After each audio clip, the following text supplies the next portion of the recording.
merupakan perasaan yang dirasakan setiap anak melakukan atau merasakan sesuatu dalam kehidupan sehari-hari. Emosi sering diistilahkan juga dengan perasaan. Misalnya, ada seorang anak hari ini merasa senang karena dapat nilai yang bagus pada mata kuliah pelajaran tersebut di sekolah. Anak lain mengatakan bahwa ia takut dalam menghadapi ulangan. Senang dan takut berkenaan dengan perasaan, kedekatan dengan makna yang berbeda. Senang termasuk perasaan, sedangkan takut termasuk emosi. Mengelola emosi yaitu menenangkan emosi sendiri agar berdampak positif pada pelaksanaan tugas peka terhadap kata hati dan sanggup menunda kenikmatan sebelum tercapainya suatu tujuan, serta mampu tekanan emosinya. Setiap anak mempunyai cara tersendiri dalam mengelola emosinya. Pengelolaan emosi tidak sama antara anak satu dengan anak yang lain, karena tidak semua anak dan mungkin orang dewasa bisa dan mahir dalam mengelola emosinya dengan baik. Orang yang memiliki kecerdasan emosi adalah orang yang mampu menguasai, mengelola dan mengarahkan emosinya dengan baik. Usia tidak menjadi tolak ukur seorang memiliki kecerdasan emosi, karena pada kenyataannya masih banyak orang dewasa yang belum bisa untuk mengelola emosinya dengan baik. Banyak kasus juga yang terjadi oleh orang dewasa melupakan emosi secara berlebihan di depan umum tanpa peduli berapa tuanya umurnya. Yang kedua, perkembangan emosi anak sekolah SD. Emosi memiliki perasaan yang sangat penting dalam perkembangan anak, baik pada masa bayi, prasekolah maupun pada tahap-tahap perkembangan selanjutnya. Karena memiliki pengaruh terhadap perilaku anak. Setiap anak memiliki kebutuhan emosi, yaitu kebutuhan untuk dicintai, dihargai, merasakan aman, merasakan kompeten, dan kebutuhan untuk mengoptimalkan kompensasi. Apabila kebutuhan emosi ini dapat dipenuhi, akan meningkatkan kemampuan anak dalam mengelola emosi, terutama yang bersifat negatif. Emosi dapat mempengaruhi penyesuaian pribadi, sosial, dan anak. Pengaruh tersebut bisa menjadi hal yang berdampak positif ataupun negatif juga terhadap anak. Dan dampak positif dari emosi adalah dapat dijadikan bentuk komunikasi kita dalam mengetahui perasaan dan pikiran anak hanya dengan melihat mimik wajah, bahasa tubuh, suara, dan sebagainya. Terus dengan memahami bahasa tubuh inilah kita dapat memahami pikiran ide, tingkah laku, serta perasaan anak. Bahasa tubuh yang dapat diamati antara lain adalah ekspresi wajah, napas, ruang gerak, dan pergerakan tangan. Dampak negatifnya itu mengganggu keterampilan motorik serta mengganggu aktivitas mental.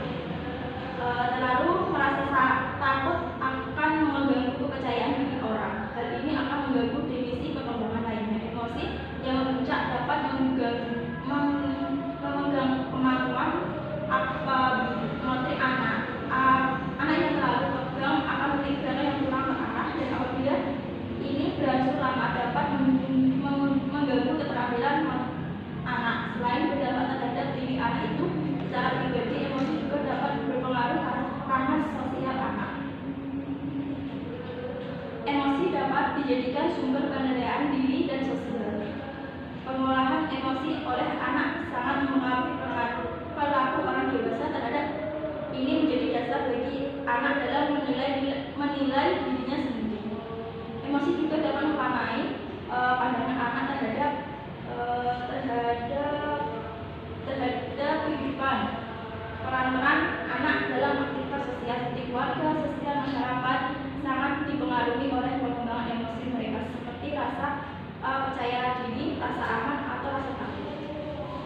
Fase pengembangan emosi pada anak usia sekolah bisa dimulai pada usia 5-6. Pada usia ini, anak belum mempelajari kaidah dan aturan yang berlaku. Anak mempelajari konsep ekspresi emosi. Pada anak, emosi bukan hanya tentang kemarahan, tapi juga perasaan yang umumnya dirasakan saat mengalami atau merasakan sesuatu. Pola emosi pada anak meliputi rasa takut, malu, khawatir, cemas, marah, cemburu, dan duka cita, keingintahuan, dan kegembiraan.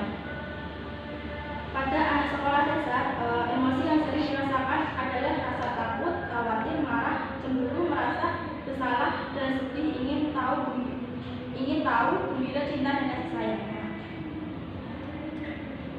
Slide yang ketiga yaitu faktor yang mempengaruhi. Yang pertama, keadaan secara individu. Nah, itu keadaan individu itu adalah keadaan perkembangan emosi anak secara individu dapat terpengaruhi oleh adanya ketidaksempurnaan fisik ataupun kekurangan pada diri anak itu sendiri. Jika terjadi hal seperti ini, bukan tidak mungkin anak akan merasa rendah diri, mudah tersinggung, atau menarik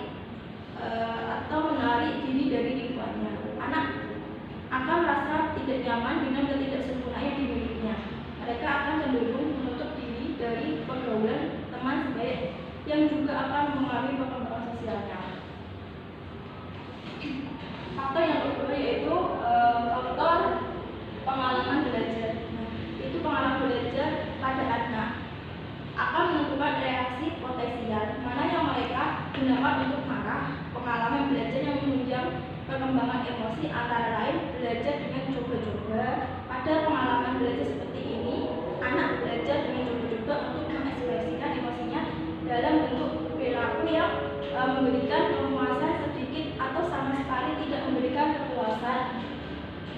Belajar dengan meniru dengan cara seperti faktor yang ketiga yaitu konflik dalam proses perkembangan.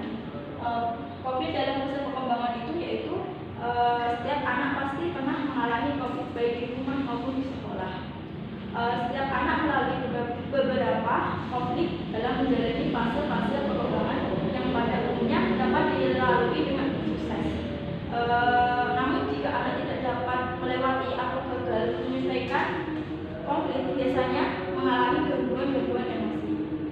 Pada usia aktif sekolah bukan tidak mungkin mereka akan meluapkan emosi dengan menggunakan fisik. Yang keempat yaitu faktor lingkungan keluarga. Nah, yang itu paling lingkungan keluarga. Keluarga adalah lembaga yang pertama kali mengajarkan individu melalui contoh yang diberikan kepada orang tuanya, bagaimana individu mengeksplorasikan emosinya. Potensi individual pula ditentukan oleh faktor keturunan di keluarga. Artinya adalah sejak lahir anak telah memiliki bakat atau benih-benih kemampuan